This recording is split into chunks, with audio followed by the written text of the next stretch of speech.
Welcome back to the Unstuck movement. I'm your host, Rob Z. Today we have the amazing Billie Jo Brooks with us on the podcast. Billie Jo, I'd love to kick these episodes off with a question. Questions lead to great answers that lead to big breakthroughs in our lives. And you've had a big breakthrough with the platform, the nonprofit that you've created, the Soul Survivors Memorial Fund.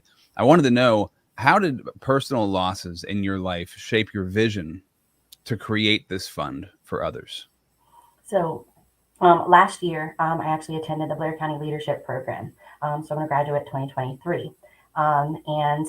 During that time, we saw all the different nonprofit organizations that are all over Blair County that are helping everybody, which led me to think about the fact that, years ago, the Lord planted a vision in my head about starting a nonprofit organization for kids that were just like me. So when I was 7 years old, I lost my dad to suicide, which left my mother to raise my sister and I as a soul parent, which is where the name came from. So Soul for Survivors, okay, if you ever go onto our website or see our logo or anything like that, you're going to notice that there's a number 1 that's on there. That 1 stands for the one that was left behind. So the good Lord gave me that vision years ago, and I wanted to go ahead and come to fruition. So I started about October of last year. So it didn't stop there though. So after seeing that and realizing that, now was the time that the good Lord told me that I was supposed to do this, I started in October last year getting everything ready. I came up with the design for the logo, got started with the website, filed all the paperwork to get us an LLC, there's a long list of stuff that needed to be done. So now that everything is complete, I went and I started it because, not only did I lose my dad whenever I was 7, which left me behind. I'm the oldest of all of our children. I'm the first one to graduate from high school. I wanted to attend college. However, being that, my dad had passed away, I knew that my mom was a single parent, sole parent. I didn't know what that meant back then, but, I knew that it was going to be hard for her to do that because of the fact that college is expensive. I mean, who can afford that anymore? So the fact that, she was already working 3 jobs just to keep a roof over our head and food on our table, I, thought there's no way that I'll ever be able to do that. Well, thankfully we were able to find the means to do that, but then it didn't stop there. So when my kids were 12 and 15, my ex-husband had an unfortunate accident, and we lost him. He was not only one of my great friends. I mean, yes, we weren't married at the time, but you know what? He was a great parent. We co-parented very, very well. We shared the responsibility. So if he needed something, I would, say, hey, I'll take the kids for that weekend or vice versa. So when I lost him, I lost a great means of support for me, not necessarily financially, because it wasn't about the money to me. It was more about, the support that I got from that parent, so when he died in that accident, it left a gaping hole there. So literally my son was 15, about to become 16. We already had plans on working on getting a car for him together. I ended up having to sell my Mustang at the time, which was my dream car, in order to get him a car, which was fine. I'll do whatever you need to do for your child, right? So anyway, I experienced that loss whenever my kids were 12 and 15, which left me to raise my kids by myself with, thankfully I did have support from his family. They were able to help me watch the kids and things like that. But as you may or may not know, yes, they receive Social Security benefits. However, those Social Security benefits do not stop. They stop at the age of either 18 or whenever they graduate high school. There's nothing left over for them to go to college. So when my kids wanted to go to college, there's nothing, obviously this was a surprise for all of us. I didn't really have anything set aside, for them to go to school. After that happened, though, in 2017, unfortunately, my sister also experienced loss. She ended up losing her husband to brain cancer, which leaves her with 2 children also that she's got to take care of. A son who's about to graduate high school right now. He graduates next month. He has actually had the opportunity where he was able to go to CPI because he's over in Belfont, and he is doing the heavy equipment operator. And then I've also got a niece who's going to be going to college in another couple of years. So again, there's nothing for them after that. So going through that Blair County Leadership Program, it made me think about, you know what, how could I give back, to people that were just like me, because that's something I saw a need and I wanted to fill it. So, thankfully, like I said, the Lord gave me the vision again. He just kind of prompted it and said, hey, I told you I wanted to do this a couple years ago, but now's the time. So I started it back in October, and now I'm publicly launching it with you. So I haven't even specifically said this to anybody yet, so it has not been advertised at all. So I literally just started this in the beginning of January, and you are the first person that's going to be able to tell everybody about it. Wow, what an honor. Thank you, Billie Jo. Yeah. My goodness. And so before we go any further, I just want to say, this is the Unstuck movement. These stories are true testimonies of breakthrough to help you break those chains that are holding you back in your life. And that's why I wanted to have you on here, because you have an amazing story that you've already kind of told, and there's more to tell. I got a shout out to the sponsor who makes it possible, the Connected to Leaders Academy. Check out connectedleadersacademy.com.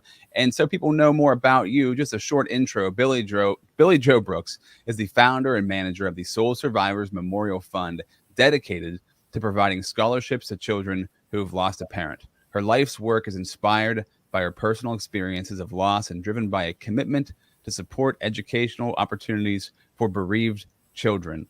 And at what age did you first get the vision from God that you were supposed to do this?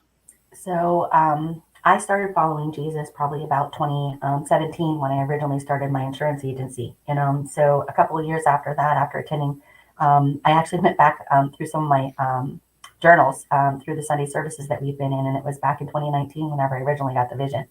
And then several years later, is whenever it's come to fruition. I mean, it's all in God's timing, so it's not mine. And I know you personally, so I know that you're a very busy woman with your own insurance company. And so being able to do this on the side is incredible. And also just to me shows the passion, the desire to do this, and the purpose that you have behind it, right? That this is something that had to be done and you had to create. And I just want to honor you for that as we, start off on this episode. But I'm curious for yourself, as you've gone through this journey of creating the Soul Survivors Memorial Fund, how has it helped to heal your heart? And how has it, if you've experienced that already in creating this? I am excited to see what it's going to do. So I know as a kid, I know the feelings that I had whenever I thought that there was no hope that I was going to be able to go to college, because I'm like, there's no way. You're almost fearful to say something to your parents, or whoever your guardian is at the time, because you know that it's going to be difficult for them, so I am excited to be able to actually help them. My hope is that someday I'm going to be able to say, you know what, I'm going to give you a full ride. I'm going to be able to pay for all of your schooling to a child that so deserves it, because not everybody has that opportunity. I'm so excited about that, and I long for that day, because, there's some day that whenever I can do that, it'll fill me with great joy to do that. Yeah. To change a kid's life, to change a family's life, to be able to be the person who did that. It doesn't necessarily have to be college either. I mean, obviously the trades are something that are still needed, so whether it's a small business school, or, maybe they're going to be an electrician or a welder or what have you. I mean, any type of school, whatever they want to do, because, I don't want them to be hindered. I want them to be able to go, forth and prosper. One of the main themes of this podcast that comes up again and again is this concept of making your mess your message. Like the thing that was really a mess in your life becomes a message that you help other people with, which clearly you just described that, right? That you're changing the course of all of this to create a message for others. And because that journey is different for everybody.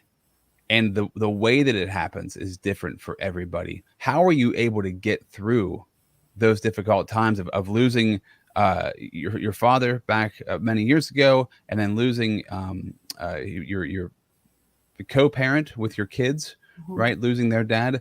How are you able to manage through those times to get to where you are now? There is a reason for everything. We may not know it right now, but obviously years down the road, there's going to be reasons that'll to come to fruition, so you'll know exactly why you went through those hard times. At the time, whenever they're going through them, and you're going to think, oh my gosh, this is just awful, but there's a reason why all of those things happen to lead you to something else, so I look to those, like whenever in my times, whenever I'm rough, I also reach out, just like I did today, to my support system, my pastors, my friends, I call on them whenever, I was having a rough day. I mean, even you, like this morning, whenever I was like having rough, I called, we prayed together, and, even with my pastors, I had them, and my friend Karen, I had her pray with me, because I was, this is huge, for me, so this is, going to break some generational curses off of my family, so this is no longer like the enemy doesn't hold me anymore, this is done. Like I'm declaring it right now that this is done. This is started. I'm going to help families. I'm going to take what the enemy meant for evil and I'm going to turn it to good. So like it's done. I declare it right now. It's done. I love it. I declare that with you. It's finished. I'm with you. And generational curses are a real thing. That's a real thing that needs to be addressed, needs to be taken seriously. That's something that you've seen in your life, of generational curses passed down generation to generation. Is that something that has kind of followed you for a while, that you've been aware of, that you knew you had to break off? How did the concept of the generational curses come in and realize that's what this is that was going on?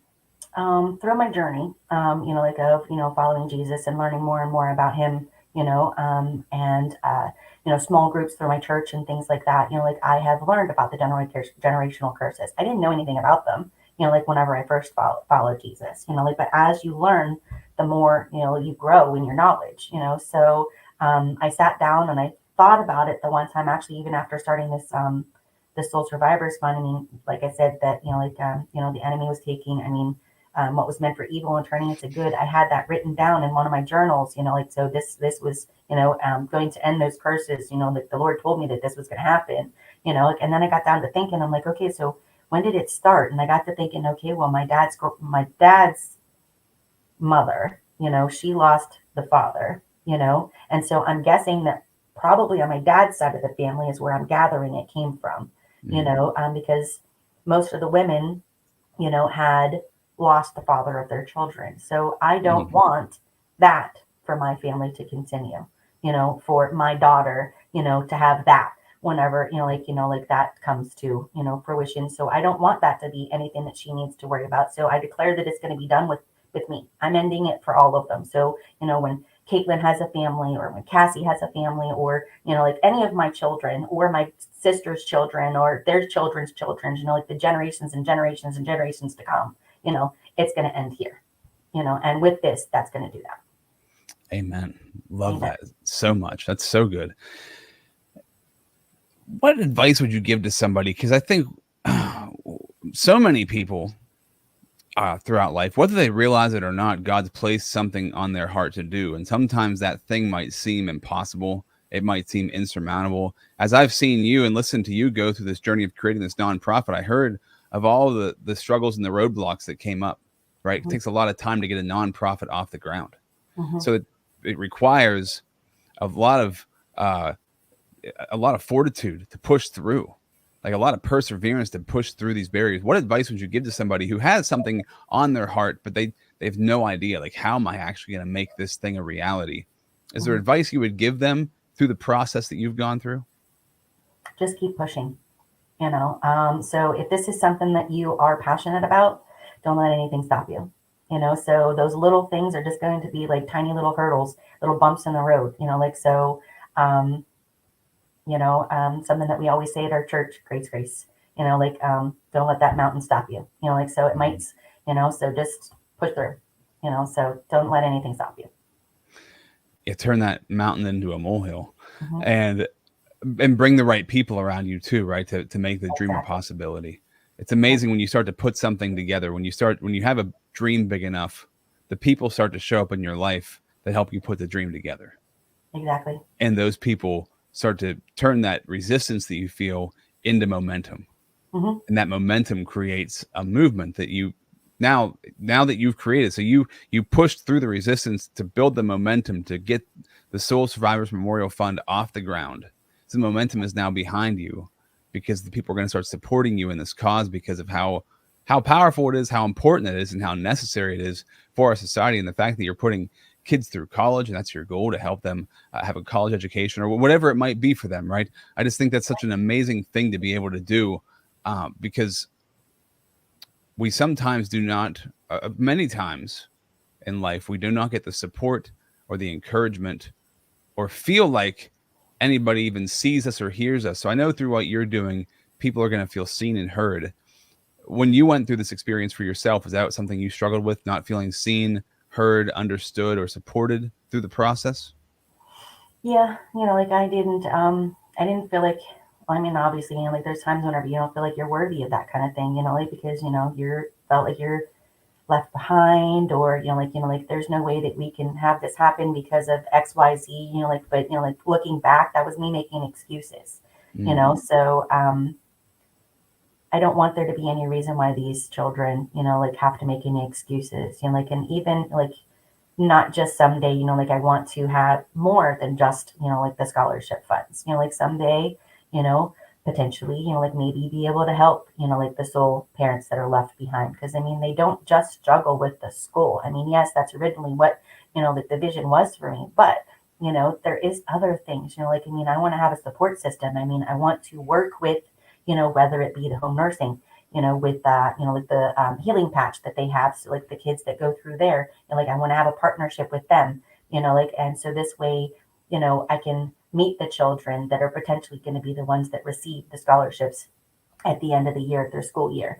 I wasn't able to do it this year because I didn't get it done in time, but next year, like I want to be able to give scholarships to at least one or two, like maybe a male and a female, to each local school, whether it be Tyrone, Bellwood, Altoona, who knows, Bishop Guilfoyle, I mean, wherever, like, I mean, but keep it local for now. And then, eventually, who knows, nationwide. Never mind.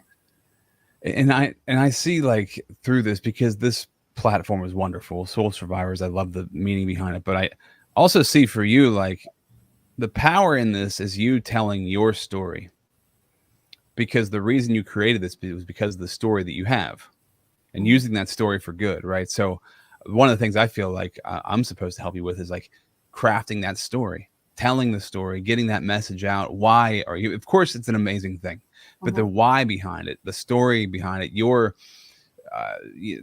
personal journey behind this is where the impact is. And I didn't know this about you, Billie Jo. We've known each other for years. I didn't know this story. So it's amazing, like, to hear this journey that you finally gotten to this place, that you're going to make this something that becomes a legacy for you. Yep, exactly. Not the legacy is not going to be that these bad things happen and generational curses are in my family and I just deal with them. No, I'm turning that all around. I'm making this a legacy of positivity. Not only that, I even have it set up so through the Central Pennsylvania Community Fund, where if my children or their children don't decide that they want to do it, the Central Pennsylvania Community Fund is actually going to have this live on through them long after I'm gone. So I'm still going to be able to give scholarships to kids, even after I'm no longer on this earth. So I've had it set up, from the get-go with them. So that way, if that's something that should happen in the future and my kids and their kids decide that they don't want to do this, that the legacy will still live on through them. Incredible. So they can go to soulsurvivorsfund.org. Now, the link in this episode is /donate. So the link in this episode /donate, you can donate right there on that page. We got to take a 60-second shout out for our sponsor. We come back, though. I want to ask you a deeper question of the advice you would give to a parent who has lost a spouse or a co-parent. What advice would you give to them as they have to go forward? They're forced to go forward with their kids on this journey. How would you help them along on this journey? We'll talk about that in 60 seconds.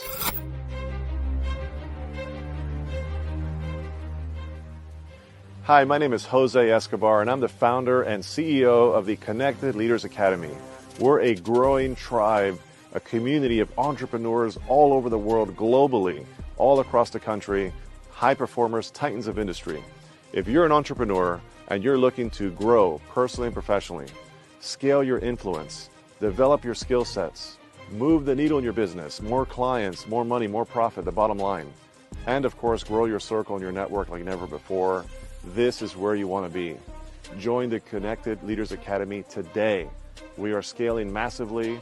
We want to welcome you in. Check me out on Instagram and on Facebook, the @ JASCO25. We look forward to having you join us. Take care.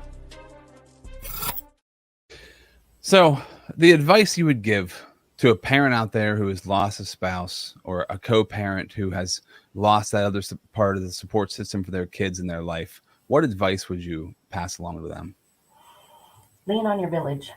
So they always say about having it takes a village to raise a family. Well, they're not lying. So lean on the people that you know. I mean, I know that back whenever I lost mine, obviously I tried to think that I had to do it all on my own. Like I didn't have anybody that I could talk to.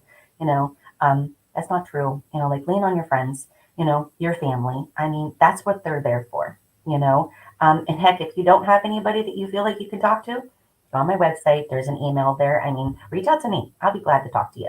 Even if it's just a voice sometimes to hear you, whenever you need to cry because you're having a bad day, it's okay. I'll be that voice on the other end of the phone.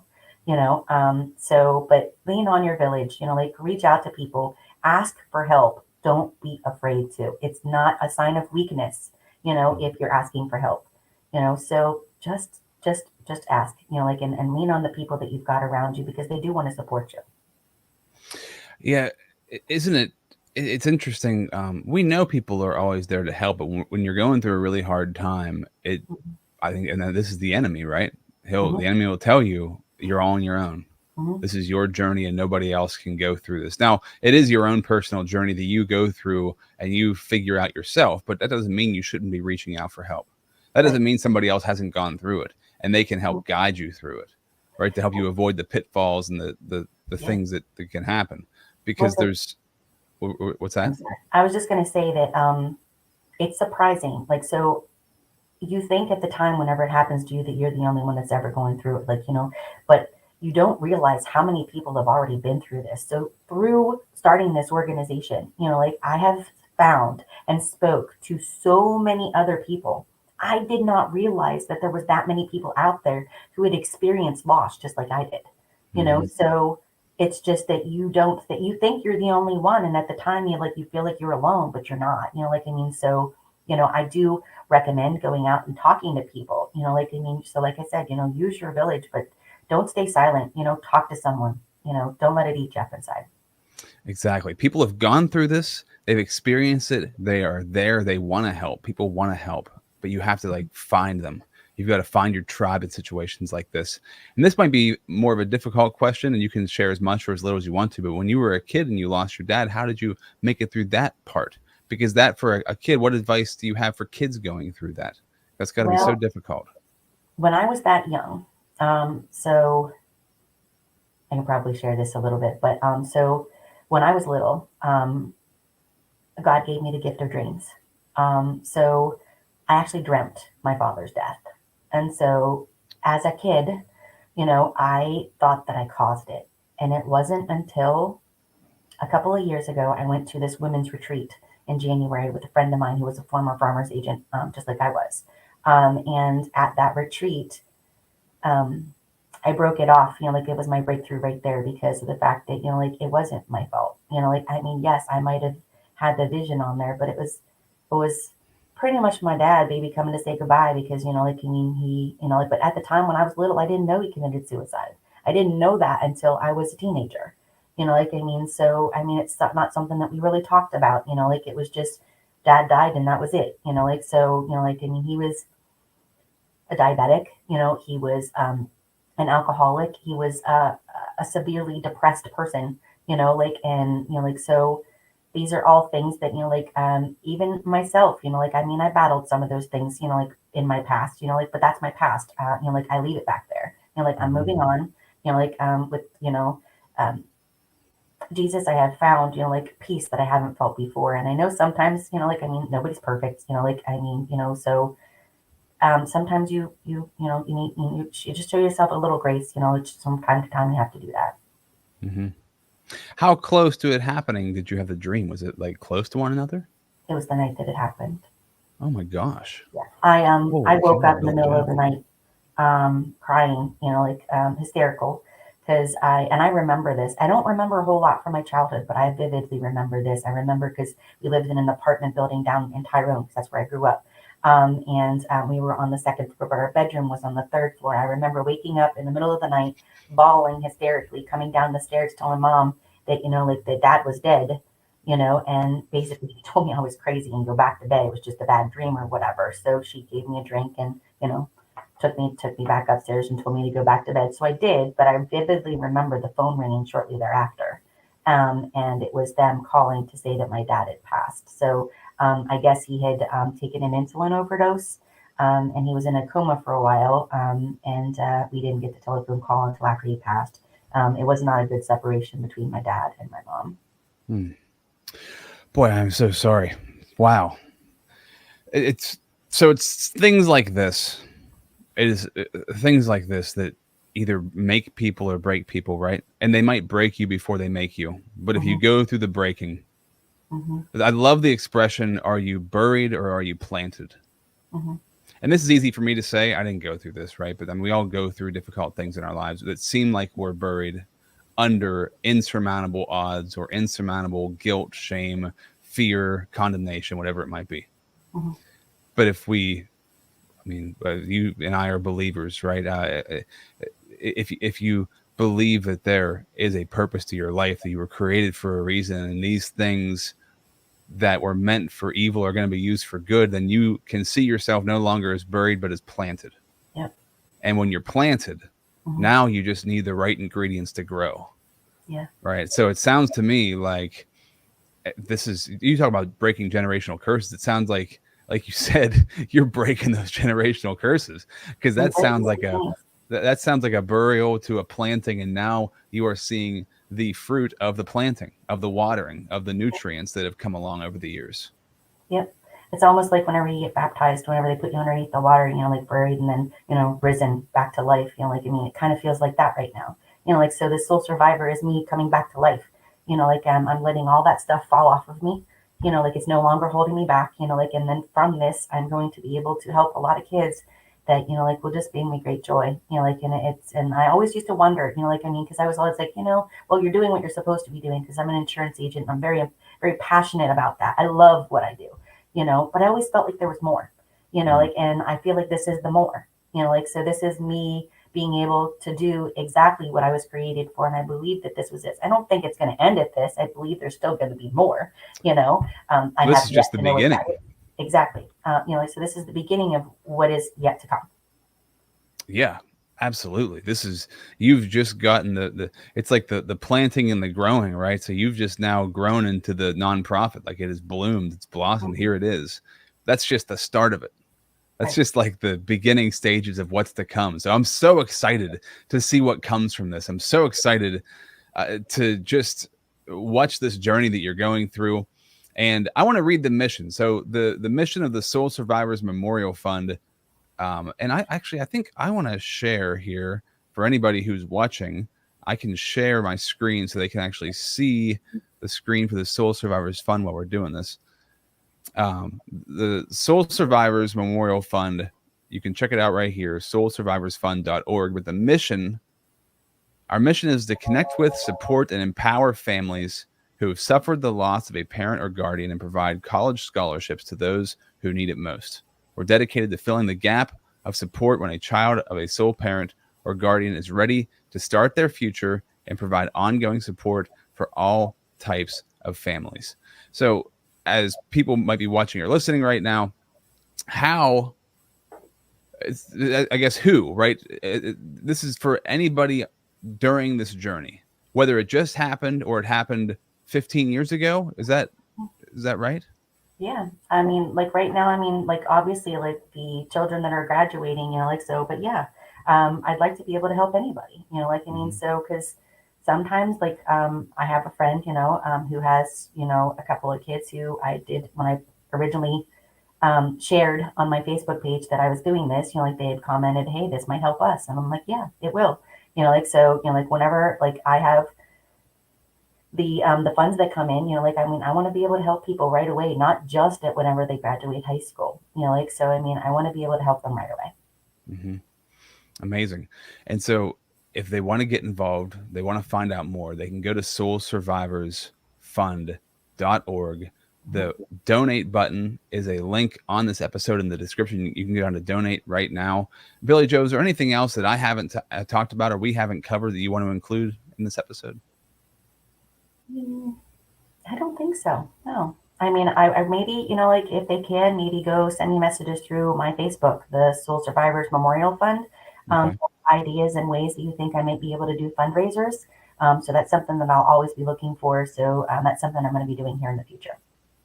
Amazing. Well, this is powerful. Your story is very powerful, and I'm so glad that. I just want to like honor you in sharing it, because it's difficult to share difficult things, but the more we share our story, the less the story has power over us, and the more it has power to heal others and help others and to help us move forward. So I just want to honor you in that. Thank you for being a friend. Thank you for creating this platform and for being a part of the Unstuck movement. Thank you.